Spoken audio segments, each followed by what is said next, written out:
1. septembris šogad Siguldā iezīmējās ar īpaši grandiozu pasākumu. Šoreiz nevis pirmajai skolas dienai par godu, bet gan atklājot renovēto stacijas ēku un pirms 2 gadiem godīgā cīņā izcīnīto Laimas pulksteni. Runāts un domāts par šīs vietas attīstību esot jau ilgi, un beidzot iecer izdevies īstenot teju gada laikā. Tas bija kauna traipas Siguldas sejā. Un prieks, kad no tām pirmajām sajūtām, kā varētu izstīties, mēs esam nonākuši jau pie 2., 3., 4. un šīs jau ir tās pēdējās, kas man liekas ir tās pašas īstākās. Un vēl tā veiksmīgā siguldiešu deksme izcīnīt mīlestības pulksteni. Viss kopā ir salicies tā, ka īstajā laikā tas viss ir tiešām pēc 2 gadu tāda intensīva darba ar projektēšanu un pēdējā pusgada būvniecības lietām mēs šodien atveram šo Latvijai unikālo lietu. Padomju gados celtā ēka ir viena no retajām stacijām Latvijā, kas šobrīd atrodas pašvaldības īpašumā. Renovētajā namā atradīsies biļešu kases gan autobusiem, gan arī vilcieniem. Šeit mājvietu radis arī pašvaldības policijas iecirknis. Satiktie siguldieši ir gandarīti, ka pilsētā nu ir par vienu sakoptu vietu vairāk. Esam ļoti priecīgi, jo tas viss ir atjaunots pēc Ulmaņa laika motīviem un ļoti, ļoti skaisti.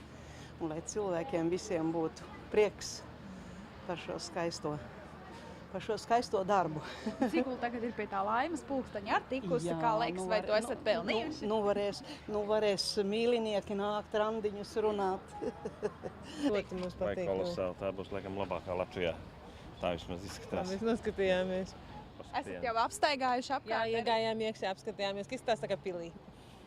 Vajadzēja Siguldai ko tādu? Oi! Jā, Katrā Latvijai Latvijas vajag pilsētā tādu, jā. pa tādai vajadzētu. Superīgi. Tā ir mūsu seja, visi turisti, kas atbrauc priecājās. Draudien tā. Kāda ir? Līdz asarām skaisti, tiešām ļoti skaisti. Un jums arī tas Laimas pulkstenis? Jā, jaunieši ledeklas nāks un mazmeitas nāks satikties un rītā skolas Mēs bijām arī, ka par to pulksteni bija jābalso, bet tur tālāk mēs tur tā. Ļoti priecājāmies, tābūt arī Siguldai skaisti sakoptā, tāpat kā stacijai. Stācijas ēkā turpmāk atradīsies arī Siguldas turisma informācijas centrs, kas no šaura kabineta Siguldas autoostā nu pārcēlies uz daudz plašākām un gaišākām telpām. Centra speciālisti vērtē, ka šeit būs daudz plašākas iespējas nodrošināt kvalitatīvu klientu apkalpošanu. Ceļotājiem šeit būs pieejama ne tikai informācija par turisma iespējām Siguldā un tās apkārtnē, bet arī iespēja iegādāties dažādus suvenīrus. Ņemot vērā klientu sagaidīšanas iespējas, klientu tālāku plānošanas iespējas, klienti šeit var apsēsties, paši saplānot, lietot bezvadu internetu, izdomāt, ko viņi vēlās apmeklēt. Šeit viņu vērtībām ir paredzētas konsultanti, kas viņiem sarūpē šo maršrutu, bezmaksas materiāli. Ne tikai Sigulda, viss Nacionālais parks. Jaunu veidolu iegūs arī stacijas laukums. To turpmāk izgaismos īpašas LED spuldzes. Garām gājējs priecēs mūsdienīgas trūklaka, bet Ziemassvētkos šeit noteikti atradīsies svētku eglīte. Pilsētas mērs cer, ka ar laiku siguldieši šo vietu iemīļos un vietējie stacijas laukumu dēvēs ne tikai par tikšanās vietu, bet arī pilsētas centru. Tāda izmēra pilsētās kā Sigulda noteikti ir jābūt tādai īstajai satikšanās vietai, no kurienes tas sākās visa dzīve, visa kustība.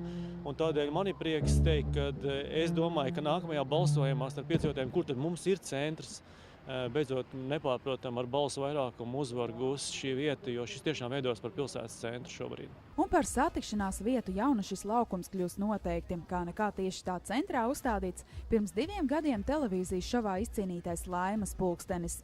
Tas veidots kā zemē iedurts Siguldai tik raksturīgais spieķītis. Viņš nav Laimas pulksteņa, Rīgas Laimas pulksteņa kopija, bet ir zinām elementi saglabāti. Ja? Un proti ir šī tā augšējā daļa, kur ir Laimas uzraksts un ciparnīca, un šis te svītrojums, kur uz tumši brūna šokolādes fona ir produktu nosaukumi. Tomēr darbi stacijas apkārtnē vēl turpināsies vismaz pāris mēnešus. Projekta 2. kārtā paredzēts izbūvēt piebraucamos ceļus, autobusa peronus un stāvlaukumu. Savukārt Latvijas dzelzceļa stacijas ēkas 2. pusē plāno izbūvēt unikālu peronu, kas tiks pielāgots jaunajiem vilcieniem. Kopumā Siguldas stacijas laukuma rekonstrukcijā tiks ieguldīta aptuveni 1,2 miljoni latu.